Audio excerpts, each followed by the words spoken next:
Hello everyone, I hope you are doing well. This is the fourth video in the Internal Style Concept series, a part of my large lecture series on the internal styles. Thanks a lot for all the positive feedback on previous videos in this series.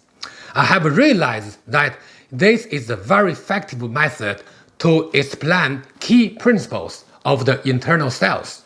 So I will spend more time working on this new series. I hope my videos are a breath of fresh air to the community during such a difficult time. I plan to introduce many more interesting topics over time and provide you with actionable guidance at a much deeper level. Of course, it's quite likely that some of you may find quite a few topics difficult to grasp, but don't worry, just give it time. Also, I would like you all to know that your feedback is not going unnoticed. I really appreciate all your comments and I'm structuring new content based on it. So please feel free to suggest topics which may be of interest to you. Teamwork will help us build a strong community. In Chinese martial art community, there is a phenomenon that martial artists use different terms to express the same or similar concepts. Today, I will introduce one of them.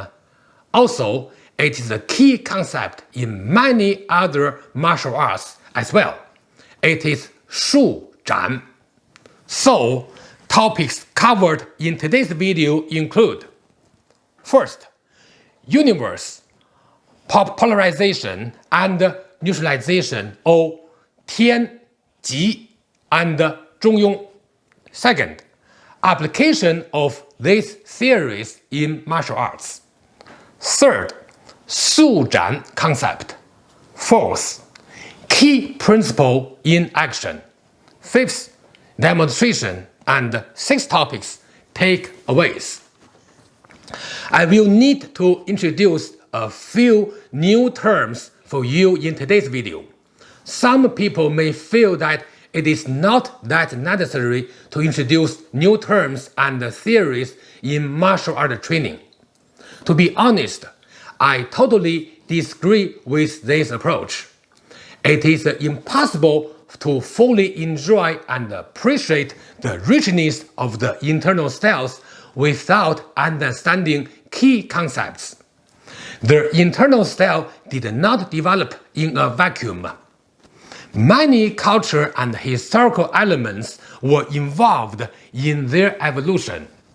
Sure, you can practice the internal styles by merely doing the movement, no big deal.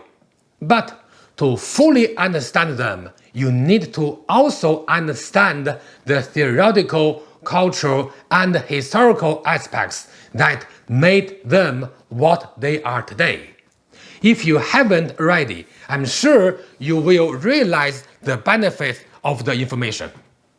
I have been presenting with time. I try my best to demystify and rationalize all aspects of the internal styles and cut out all the BS. And I sincerely hope this work will be of use for many generations to come.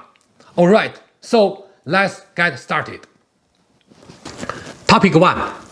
Universe, polarization and neutralization, or Tian, and Zhong. In my Tai Chi stepping video, I have introduced the concept of polarization. Link is in the description.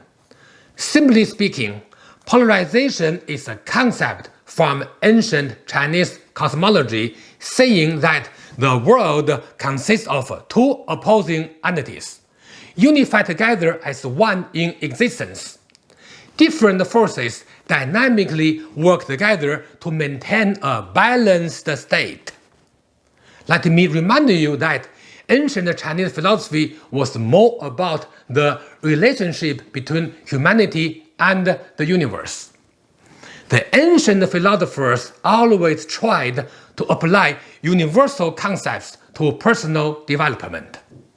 Zhong Yong, or constant mean, one of the main philosophical focuses of Confucianism, is one such concept. In Chinese language, the word universe or 宇宙 consists of two characters. They are 宇 and 宙. Originally, 宇 meant four directions, implying space, and 宙 meant past and future, implying time. Therefore, the concept of 宇宙 in Chinese indicates both space and time. In most of the Chinese ancient philosophical systems, the human body is considered a part of the 宇宙 or the universe. Unfortunately, today, most people seem to have forgotten that 宙 implies the time and consider 宇宙 to mean simply space. Furthermore, many schools such as Taoism and Confucianism believe that the human body is a small universe, or that the human body reflects the universe. Later on, the concept of 天人合一, or human being and the universe united as one, was created and accepted by the ancient Chinese. To understand this topic better, I recommend you watch prior videos of mine, especially the 周天因修道 video. Polarization, or 极 in Chinese, was a concept in Taoism, Moshism, and other schools dating back to 500 BCE. For example, Qu Yuan, a Chinese poet and politician who lived during the Warring State period, once wrote in his poem, "The Tao can be experienced but cannot be taught. It is small with nothing inside, while also big and boundless." The ancient Chinese used these sentences to describe the nature of the universe. Now, this raises an interesting question. Since the concept of the universe in ancient China was so flexible and dynamic, then what exactly ensured a state of balance? Well, different schools provided different answers. According to Taoism, the primordial energy maintains balance, while in Confucian school, a common belief is that virtue maintains balance.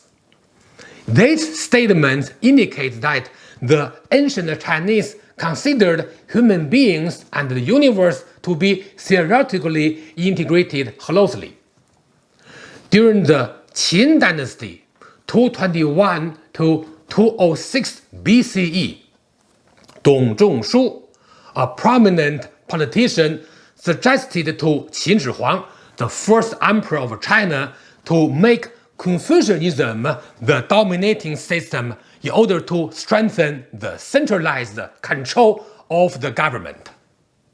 As a result, since then, Confucian's concepts such as 天人合一 have enjoyed a unique dominating position in China for over 2,000 years.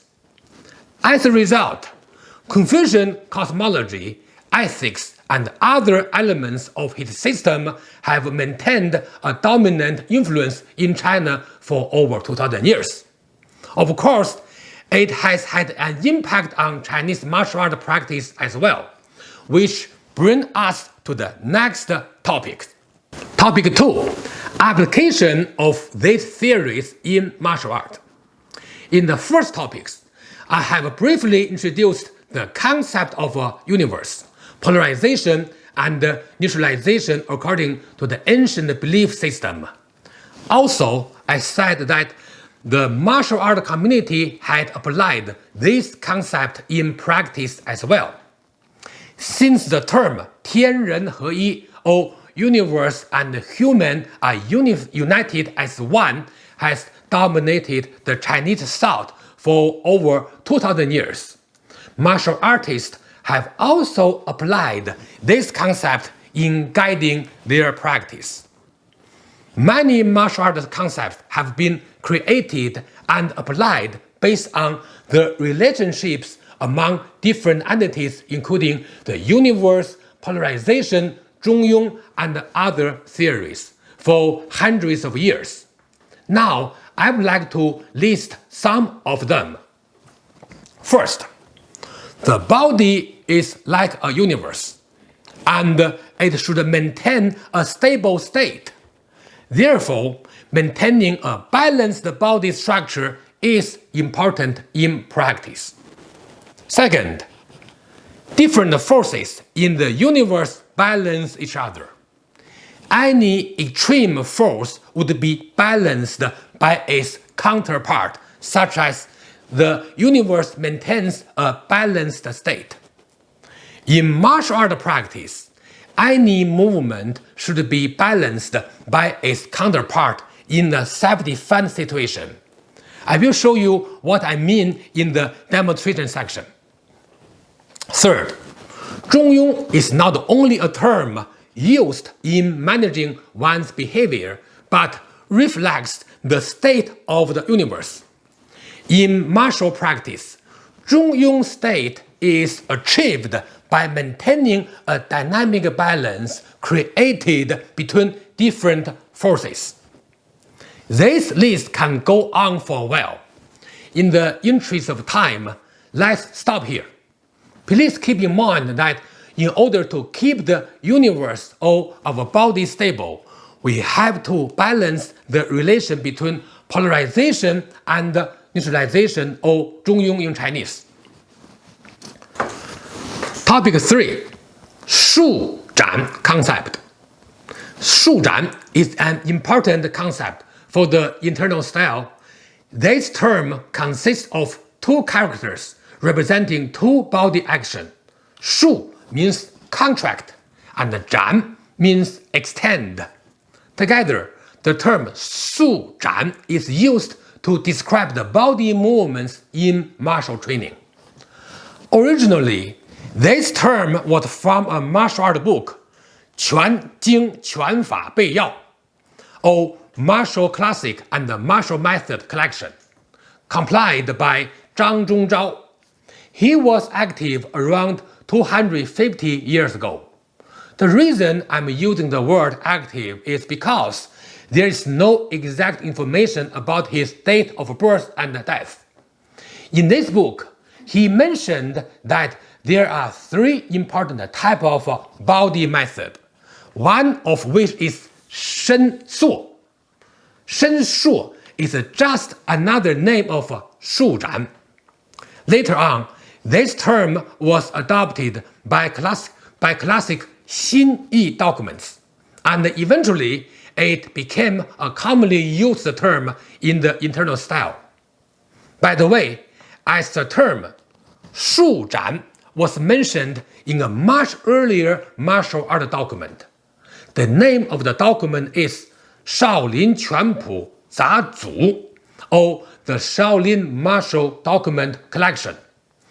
It is a collection of Shaolin documents, and unfortunately, there's no detailed information about its author. But this book is said to be older than the Martial Classic and the Martial Method Collection book. In the Shaolin book, there are only 2 sentences describing the concept of Shu Zhan. So it is understandable that the prior book, Martial Classic and the Martial Method Collection, can be considered the first book that explicitly mentioned this term. To summarize, Shu Zhan is an old concept in describing martial art body movement, including contracting and extending motions. Please be careful here. The term was created to describe body motion. Unfortunately, even though there is an introduction of how to practice Shu Zhan in the document. The description was too simplistic to be of any practical value. This is the same phenomenon as which many other concepts where you can see the term mentioned without detailed explanation. However, since many generations of the internal self practitioners realized the importance of this term has been explained and applied by later generations of practitioners. I can confidently say that in all the three internal selves, Shu Zhan is one of the key terms in body movement practice. Without understanding this topic, your practice will remain incorrect and incomplete.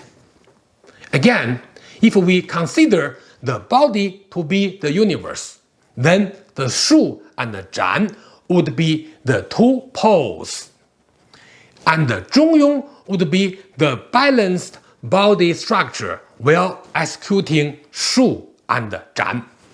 I will explain it in the next topic. Topic 4. Key principles in action. Like I introduced in prior topics, many martial artists understand the importance of this term, Shu Zhan.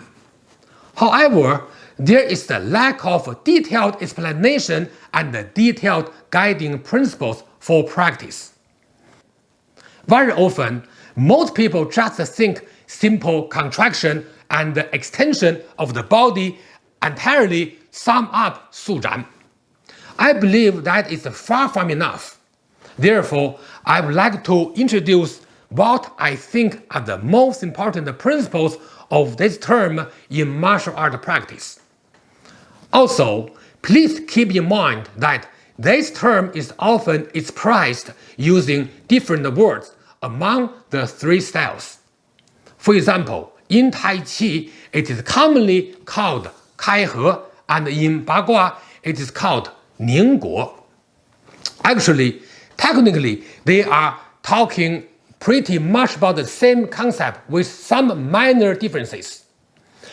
In order to avoid confusion, I will use the term Shu Zhan across the board. There are three levels of Shu Zhan, including arms and legs, body, mind. More importantly, the coordination between each of the above factors is the key elements of the Shu Zhan concept. I will now explain each Shu Zhan movement for each of the three parts separately and then talk about their coordination. Please pay attention to it. First, when the arms contract backward, it is Shu. The force is led by the elbows, then shoulders. When the feet contract backward, it is Shu. The force is led by the knees, then the hips. When the arm extends forward, it is Zhan. The force is led by the hand and then pushed by the shoulders. When the feet extend forward, it is Zhan. The force is led by the feet and then pushed by the hips. Second, when the body contracts, it is Shu. Normally, the force is initiated by the back and hips. When the body expands, it is Zhan. Normally, the force is initiated by the lower dantian area. Third, when we aim to absorb and deviate the opponent's attack, it is Shu. When we aim to attack further, it is Zhan. There are just some basic explanations of the Shu and the Zhan in motion. Now, let's talk about the coordinations between each of the three parts, arms and legs, body, and the mind, to get a better understanding of these topics. To keep it simple, I will only focus on hand, body, and mind. In xingyi, normally when hands move forward and upward, the body uses the Shu method or contracting motion. When hands move backward, for example, toward the body, normally the body will apply the Zhan method or extending motion. In taichi, normally when hands extend upward and forward, the body stabilizes and slightly sinks downward. When hand extends forward, the body stabilizes itself and extends slightly. When hands contract forward and backward, the body extends upward slightly. When hand contracts backward, the body extends upward slightly. In Bagua, normally, when hands contract, then the body extends upward slightly. When hand extends and then the body contracts or Shu downward slightly. As for the mind, well, the principle is very simple. The mind directs the body movement, and more importantly, it directs the effect of the body movement. Let me repeat. The mind directs the effect of the body movement, which is the concept of the 六合 or state harmony. I introduced it in my first video in the internal style concept subseries. To summarize, the body is like a universe. The Shu and the Zhan motion are an expression of polarization in the movements of the body, arms and legs. However, to maintain the Zhong Yong state, you should dynamically adjust their states, resulting in physical movements and mental intention. In practice, you have to pay special attention to this aspect. You have to analyze each movement based on these principles. With sufficient times and practice, you will be able to internalize those principles. Topic 5. Demonstration. I will pick one movement from each internal style and demonstrate their principles. Please pay attention to the subtle movement. I will slightly exaggerate these movements to make them obvious to you. I hope you will add these principles into your own practice, which is the key step to master the principles. Again, physical practice is the key to internalize any principle. For xingyi, I will demonstrate the piquan. Okay, let me demonstrate the Shu Zhan with xingyi piquan. So, like this kind of stance, okay? When we body slightly move upward, when the fist extend backward, then body sink down, then when we drill forward, then neutralize, then step. So body has slight upward, downward motion when our hand move backward and forward. Okay.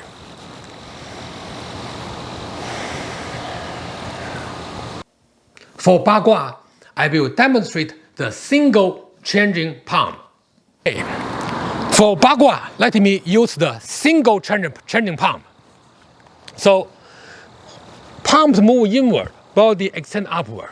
Then step forward, body sink downward. Then extend backward, up, then down again. So the body have slightly upward, downward motion when palm elbow moves inward, outward. Again, so 1, then 2, 3, then.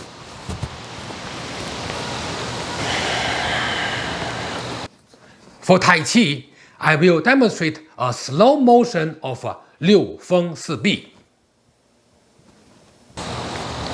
Okay, let me use the same movement, which is 六风四臂, to demonstrate the taichi practice in terms of Shu Zhan. Starting from that posture, we push forward, body slightly sink downward. One pump to move back, body up. Then sink down the body, one arm drill. Then push forward at certain point, body sink downward. Then backward, body up, then forward. Palm open, elbow close, elbows open, palms close. Then push outward, body stabilized. So during the movement, our body has the slightly upward and downward adjustment in order to coordinate with the arm and hand shoulder movement, which is moving inward and outward. That's the Shu Zhan practice between the main movement and the body, including the mind. Topic 6. Takeaways. A lot of terms, concepts have been introduced. First, universe, polarization, and the Zhong concept and their applications in martial art have been explained. Second, historical background of Shu Zhan have been introduced. Third, key practical principles of application of Shu Zhan in martial art training have been elaborated and demonstrated. That brings up to the end of today's video. Thanks for watching, see you next time, and enjoy your practice.